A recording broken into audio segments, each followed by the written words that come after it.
അതിൽ പ്രധാനപ്പെട്ട കാരണം എം വി ഗോവിന്ദൻ എന്നതിനപ്പുറത്തേക്ക് എം വി ഗോവിന്ദൻ്റെ മകനുമായി ബന്ധപ്പെട്ടാണ് ചില ആരോപണങ്ങൾ ഉണ്ടായിട്ടുള്ളത്. ഓഗസ്റ്റ് മാസം 12-ാം തീയതി ഷർഷാദ് ജനറൽ സെക്രട്ടറിയായി എം എ ബേബിക്ക് നൽകിയ കത്തിൽ പറയുന്നത്, ഞാൻ പി ബിക്ക് ഒരു കത്ത് നൽകിയിരുന്നു. ആ പി ബിക്ക് നൽകിയ കത്ത് ഡൽഹി ഹൈക്കോടതിയുടെ കോടതി രേഖയായി വന്നിട്ടുണ്ട്. ആ കോടതി രേഖ ആയി വന്നതിന് പിന്നിൽ സംസ്ഥാന സെക്രട്ടറിയായി എം വി ഗോവിന്ദൻ്റെ മകൻ ശ്യാമിന് പങ്കുണ്ട് എന്നുള്ള ആരോപണമാണ് ഉന്നയിച്ചിരിക്കുന്നത്. ഒരു രാഷ്ട്രീയ ആരോപണമാണ്. സ്വാഭാവികമായിട്ടും അതിനകത്ത് CPM നേതൃത്വം മറുപടി പറഞ്ഞു പോകേണ്ട വിഷയമാണ്. പക്ഷേ ഇത് 2021 കൊടിയേരി ബാലകൃഷ്ണൻ കൊടുത്ത പരാതി, അത് പിന്നീട് അവർ ചർച്ച ചെയ്ത് പരിഹരിച്ച വിഷയം എന്ന നിലയിൽ ആണ് CPM നേതൃത്വം ഇപ്പോഴും പറയുന്നത്.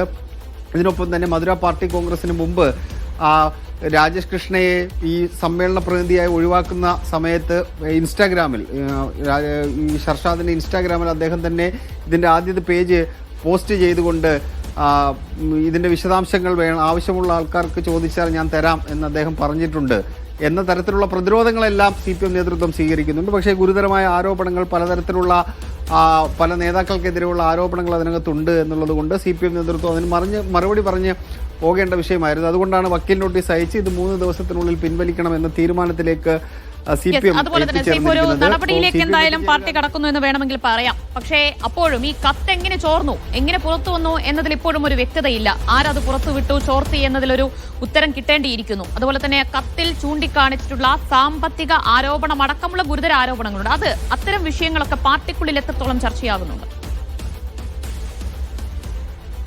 പാർട്ടിക്കുള്ളിൽ അത് ഇപ്പോൾ ഈ പരസ്യമായ നേതാക്കന്മാർ ആരെങ്കിലും ഇങ്ങനെ എന്തെങ്കിലും തരത്തിലുള്ള പ്രതികരണം നടത്തി ഇപ്പോൾ ഒരു പ്രതിസന്ധിയിലേക്ക് കൊണ്ടുപോകാനുള്ള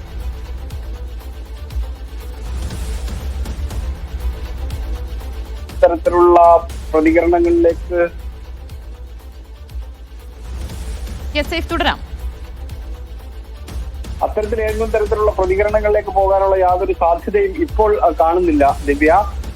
അത് പാർട്ടി നേതൃത്വത്തെ ആകെ പ്രതിസന്ധിയിലാക്കും എന്നുള്ളത് കൊണ്ട് അങ്ങനെ ഏതെങ്കിലും തരത്തിലുള്ള പ്രതികരണത്തിലേക്ക് പാർട്ടി നേതൃത്വം അല്ലെങ്കിൽ നേതാക്കൾ ആരെങ്കിലും കടക്കാൻ സാധ്യത കുറവാണ്. പക്ഷേ പാർട്ടിയുടെ നേതൃയോഗം വരുമ്പോൾ ഇതിനകത്ത് ഏതെങ്കിലും തരത്തിലുള്ള ചർച്ചകളും മറ്റും ഉണ്ടാകാനുള്ള സാധ്യതയുണ്ട്. അങ്ങനെ നേതൃതലത്തിലേക്ക് ചർച്ചകൾ വരുമ്പോൾ സ്വാഭാവികമായിട്ടും എം വി ഗോവിന്ദന്റെ മകൻ എന്തിന് ഇങ്ങനെ ഒരു വിവാദ വ്യവസായിയുമായി ബന്ധപ്പെട്ട വിഷയം ഉണ്ടായി, അതുപോലെ തന്നെ ഈ ലണ്ടനിലുള്ള ഈ പ്രതിനിധിയുമായി ബന്ധപ്പെട്ട വിവാദങ്ങൾ ഉണ്ടായി തുടങ്ങിയ ചോദ്യങ്ങൾക്കെല്ലാം ഉത്തരം എന്തായാലും പാർട്ടി നേതൃയോഗങ്ങൾ നൽകേണ്ടി വരും. പക്ഷെ പരസ്യമായി കൂടുതൽ പ്രതികരണങ്ങളിലേക്ക് പോകാനുള്ള സാധ്യത കുറവാണെന്നാണ് മനസ്സിലാക്കുന്നത്.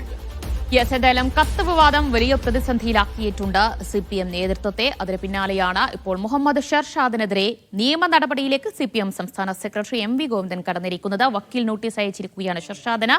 കത്തിലെ അപകീർത്തികരമായ പ്രസ്താവനകൾ അടക്കം പിൻവലിക്കണം എന്നാണ് നോട്ടീസിൽ ആവശ്യപ്പെട്ടിരിക്കുന്നത്. വിശദാംശങ്ങളാണ് സേഫ് സൈലബ്ദീൻ നൽകിയത്.